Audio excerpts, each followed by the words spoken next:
Hello and welcome to Propaganda 101. This episode, called Please Don't Call Us Crazy, Mr. Gates, is going to take a look at an article that's doing the rounds on the internet and which shows one of the basic formulas used to get people to consent and to scare them away from doing things that they perhaps otherwise would be inclined to do. It's a very simple technique. We see it all the time, and it basically involves taking something that most people have a certain disdain for and relating it to whatever you want to keep hidden. Simple as that. Now, we see it all the time with fascist. You're a fascist. We take this idea. We say, if you're following this idea, then you are a fascist. Or right-wing, extremist, negationist we've got now with the COVID-19 thing that's going on. You're a negationist. If you don't follow the mainstream narrative, if you're looking to question all these things that the mainstream's not dealing with, negationist, you're a denier. The other one is clear denier that we're going to see used in this article as well. You're a denier. You're a COVID denier. This technique usually makes no room for nuance. It's black and white. It's you're either with us or you're against us.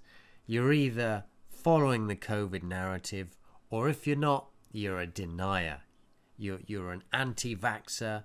You're all of these black and white considerations that are used to try and keep people in line. You know, it works with some people. Some people are concerned enough about their self-image or what other people think about them enough for this actually to have some sort of effect, and that's why it's used. But it's one of the simplest and most basic techniques. So let's just have a look at this and let's see some of the wording used in this article about Bill Gates. And if you have a look online, I mean, we've got it here by CNBC, Newsweek, Coin Price All. I mean, it's all over the place. So once again, it shows you that it's part of the agenda. It's part of them. They want to get this out there to people. Maybe see if they can kick some of those straying sheep back into the pen. Don't think outside the box, and so on. So let's see some of this interesting language that they use. Title of the piece is Bill Gates says social media platform Parler's content has some quote unquote crazy stuff. There we have the term of offense designed to create disdain and denigrate a certain group of people. Crazy. Oh my God, you don't want to be crazy, do you? Who wants to be crazy? I mean, no one, right? So let's see what he has to say. Post-election, many conservatives and some extremists have been heading to Parler, a conservative social media app funded by Republican mega donor Rebecca Mercer, which bills itself as a free speech Twitter spin-off. Okay, so I mean, it's just, there are so many things packed into this. This is real juicy stuff. Okay, so first of all, it seems to be now then only conservatives and some extremists care about free speech. Is that what's happened now? Only conservatives, Democrats, liberals, they've completely given up on this? Because for as long as I can remember, liberals were pretty much the defenders of free speech. So I don't know when that took a flip exactly. But it seems now that only conservatives and extremists care about free speech. So here we have it. Post-election, many conservatives, so once again, Democrats reading this are going to go, oh, well, nothing there for me then, is there? If I'm a Democrat, I must stay in my Democrat box, and I don't deal with conservatives, or certainly not extremists. So conservatives and extremists, keep the Democrats away. Keep those who don't already identify with either being a conservative or an extremist away from it. They're heading to Parler, a conservative social media app. Once again, I don't know why Parler would be considered a conservative social media app. It allows for non-censorship, is what it does. It's a social media app that provides a platform just like Facebook or Twitter for people to express themselves without being shut up or without having these little correcting additions, these annotations put on everything they say, linking to the most conventional sort of narrative and information that they want us all to believe, So no, it's not a conservative app, but once again, they're pushing this narrative to get only conservatives should be on this. Anyone who doesn't consider themselves a conservative, stay away. It's a dangerous place. Funded by Republican mega donor. Once again, what has the political inclination of the founder have to do with this? Well, I mean, check out Google Twitter, Google the history of Twitter. Yeah. Twitter began as an idea that Twitter co-founder Jack Dorsey had in 2006. No Democrat Jack Dorsey, socialist, communist Jack Dorsey, none of that. No progressive Jack Dorsey. They don't feel the need to say any of that with this. Go and see how often they apply the same sort of terms. Once again, Twitter co-founder Evan Williams first made his name. Twitter co-founder Democrat Evan Williams. Why not? Well, of course, because they're trying to keep everyone who doesn't identify with being a conservative or a Republican, stay away from Parler. It's dangerous. It's for extremists. Okay, which bills itself as a free speech Twitter spin-off, right? Which bills itself. So it's not really, it just claims to be, it's a spurious claim. You see how they're bringing up the idea of, well, it's not really, it pretends to be, but once again, it's kind of undermining the facts here, that it is a free speech and Twitter spin-off, right? It's not a social media app in its own right. It's just a copy of spin-off, these people. So every word they use is a blatant attempt, because that's what it seems to me. I don't know how many people still sort of fall for this propaganda and mind fuckery, but it's just so clear and obvious. It's beyond a joke to me. I mean, it's quite amazing for me to read this, but let's carry on. But billionaire Bill Gates isn't a fan of the platform, calling some of its content crazy stuff. Oh my God. Crazy stuff. If someone goes to Parler, they are saying, "I like crazy stuff," Gates said Tuesday at the New York Times DealBook Summit. If you want Holocaust denial, hey, Parler is going to be great for you, Gates said. Once again, I mean, this is magnificent stuff. So now, if you install a particular social media app, you're saying, this is now a declaration of who you are by installing, I wonder what WhatsApp, who has WhatsApp? What are they saying? What are they declaring to the world about their personality? What about Telegram users or Twitter? Or now they seem to be declaring something to the world by the simple use of a social media application, right? So once again, a powerful way of getting people to comply is to reach their sense of who they are, to reach their personality identifications, right? So how many people want to identify being crazy and liking crazy stuff? Well, your more conventional types will probably be, feel a certain rejection for that type of labeling. They don't want to be seen as crazy. They want to be seen as kind of normal, everyday type guys and gals. They don't want to be crazy. He's going straight to the root here of people's identification and making us, or attempting to make us imagine that the simple fact of installing Parler, you are somehow making this declaration of your personality to the world that you like crazy stuff, okay? And then he goes on to say, let's pick the dregs of them all. If you want Holocaust denial, hey, Parler's going to be great for you. Right. If that's what you want, Holocaust denial, like there's nothing else of any use to go to Parler for, guys. That's what it's about. It's about Holocaust denial. Well, I don't know about you guys.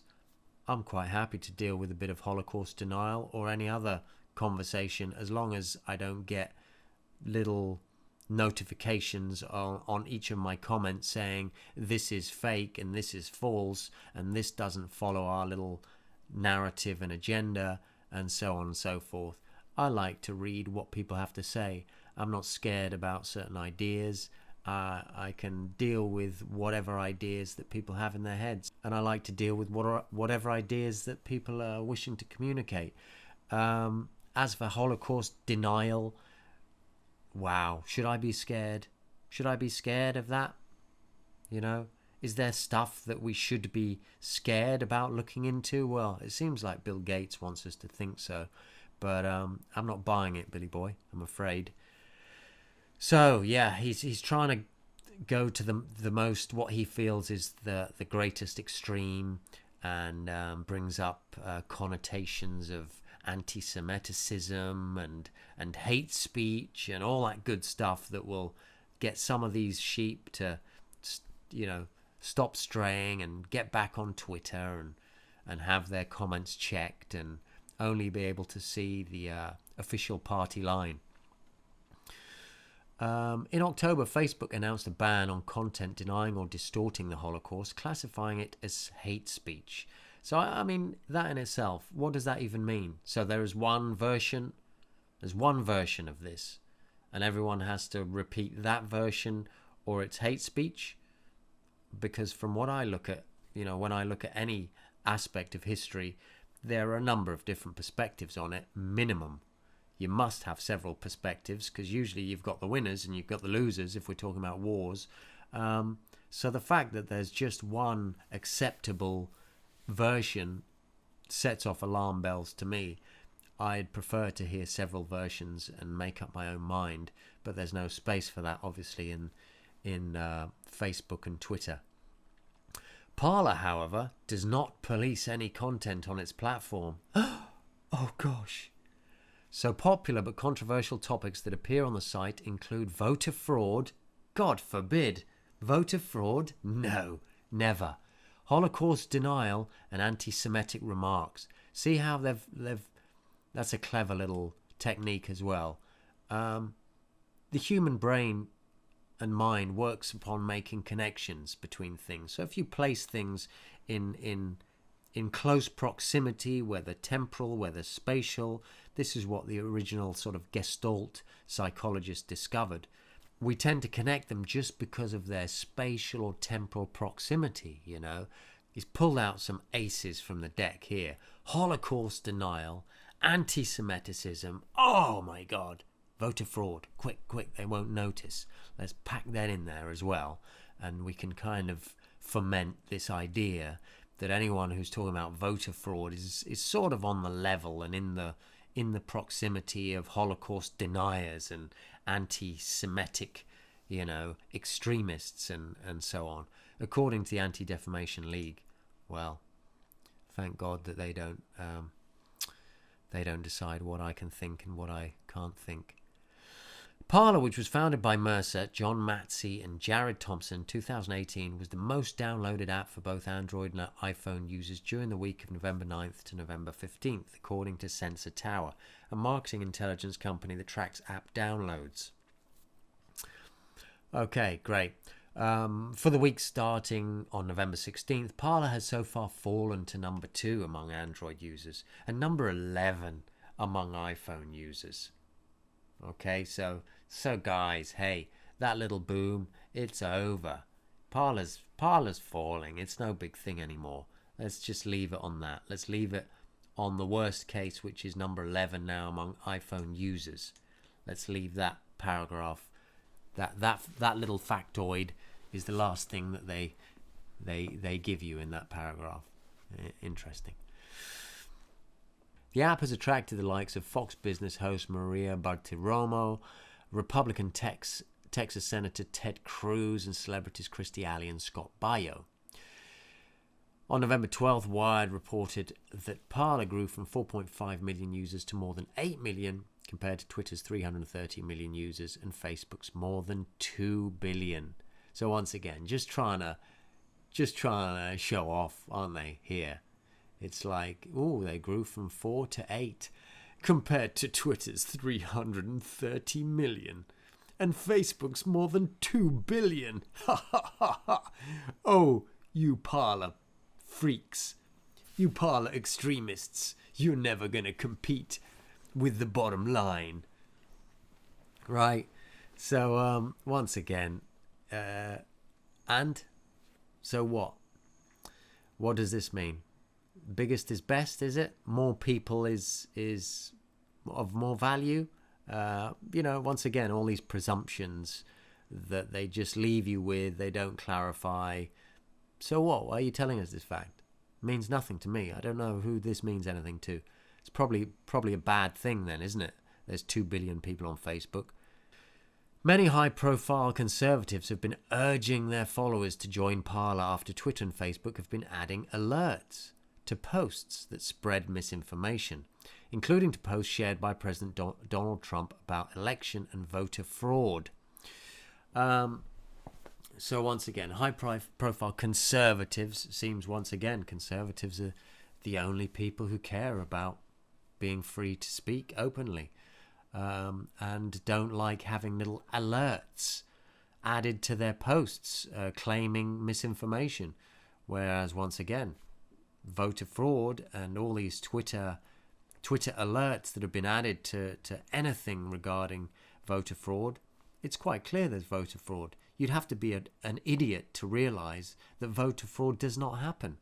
Election and voter fraud. I mean, there's so much of it coming out now, even though obviously the mainstream media, Twitter, Facebook, and all these people are doing their darndest to hold back the tsunami of information. They're presuming that these alerts are added to misinformation, but they didn't add any of these alerts to the Russian collusion scam or the impeachment scam or any of these things. They didn't add alerts to that misinformation, which is clearly come out as misinformation, as we can see in hindsight. Gates, who has been targeted by online anti-vaxxer conspiracy theorists, because you must be a conspiracy theorist to think that vaccines aren't, the best thing since sliced bread, really, mustn't you? Who believe Gates is trying to microchip humans through coronavirus vaccines, an accusation to which there is no truth. I'll have to do another video at some point about the patented technology of quantum dots that will be used and will be deployed through vaccines, or at least is what they're trying to. That's why they're patenting these things. So once again, an accusation to which there is no truth. These people are so great at saying, hey, that's baseless, that's baseless. There's no proof of that. Well, no, here's the proof. And they turn away. There's no proof. I don't see any proof. I can't see any proof. Yeah, but we're trying to show you the proof and you just censor it and you delete it from your platform. So how would you see it? It's this insanity of pretending or imagining that people are going to fall for the fact that by you not wanting or not caring to look at the proof means that there's no proof. No, it just means that you're not prepared to look at the proof. That's all it means. And anyone with half a brain can see that. Facebook services the primary way people access news, and they get drawn into more and more extreme stories, including some of these anti-vaccines or conspiracy things, Gates said at DealBook. Conspiracy things. Okay, whatever that might be. So that person who hasn't started out saying, I want crazy stuff, not like the guys on Parler, they get drawn down and see things that are very titillating, and that is where it is almost a human weakness, Gates said. Once again, it's this complete inversion of reality, isn't it? So anyone who entertains alternative points of view and information, that's a human weakness now, according to Gates. Well, I see that as a human strength. I see that as a virtue. I think being able to entertain other points of view and alternative information is the only thing that can lead to an independent thinking person. As simple as that. I think it was Aristotle who said that the true mark of an educated mind is the ability to entertain an idea without accepting it. There you go. Aristotle, one hand. Gates, human weakness on the other hand. Well, you know, Gates, I think I'll go with Aristotle on this one, mate. Asking social media platforms to be the arbiter of all these things is pretty tough, Gates said. But over the last few months, particularly around medical information, Gates said social media platforms like Facebook and Twitter have been doing a better job at screening posts and adding labels to misinformation. For misinformation, read any information that we don't want people to entertain maturely. I think we are sort of finding our way, which will be either leave it alone all the time or strict liability, which, you know, if you got strict liability, it's not clear that they can even stay in business, Gates said at DealBook. Strict liability is a legal construct that holds a party responsible for injuries caused by its actions or products without the need for negligence or fault. A spokesperson for Twitter tells CNBC Make It that its users are the ones who requested more context around high-profile content that has the potential to cause offline harm, particularly around elections. Okay. Its users did. They're the ones. Okay? So if you want to know who wants more censorship and more little annotations to information to tell you that it's fake news or block it entirely, it's the users who are asking that. I guess it's not any of the millions of users who are dumping Twitter and Facebook and moving to people like Parler. I guess they're not listening to those users, are they? Because they seem to be abandoning you because of these things. So I don't know. You know, it's a very selective use of users, isn't it? They seem to be listening to the users that are telling them what they want to hear. Which isn't particularly democratic, is it? Representatives for Parler and Facebook did not immediately respond to Make It's request for comment. So there you go. Real simple technique. Call something crazy. Call, extremist, deniers, fascists, all of these sort of things. Link that to the thing that you don't want people to think about or entertain or investigate, and boom, you're done. You've got a small section. I think it's an ever shrinking section of the public on board, but I think there's perhaps a growing sector of the public that sees this and go, hey, I really need to be getting on Parler.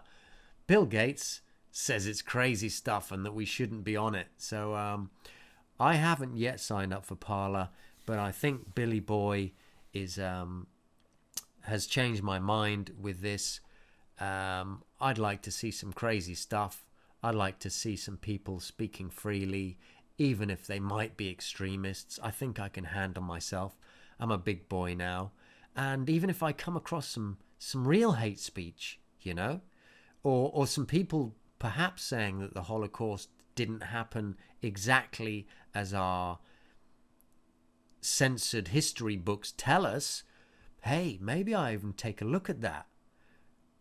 I could be going down a dangerous rabbit hole to extremism and fascist hate speech and becoming some sort of a crazy white supremacist terrorist. I don't know.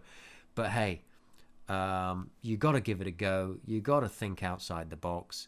You got to be able to entertain an idea like a mature mind, like Aristotle tells us, without feeling the need to accept it or reject it, but just to take it into mind and just to imbibe the potential truth that it might contain, Or if it's complete lies, then to see it for what it is. This is what I don't understand about platforms like Twitter and Facebook. If these things, QAnon conspiracies and all this type of stuff were really just as batshit crazy as they claim, then allow people to see it for what it is. Surely intelligent thinking people will be able to see it for themselves, instead of censoring it and trying to remove it from your platform and then making people more interested because they have no access to it, and then they have to go and seek what this is all about to make up their own mind. Allow it out there. You're saying it's crazy stuff yourselves, so why fear? Why fear crazy ideas? No? And if Bill Gates, you have the monopoly grasp on this truth thing, then put the truth out there. Buddha said 3 things are not hidden for very long: the sun, the moon, and truth. So put your truth out there, Billy boy, and I'm sure people will lap it up, and people will follow you to your promised land of vaccinations and a dystopic globalist technocracy, which is where you seem to want to be taking us all. So thanks for the advice. I'm going to sign off now and open my first Parler account. Here I come.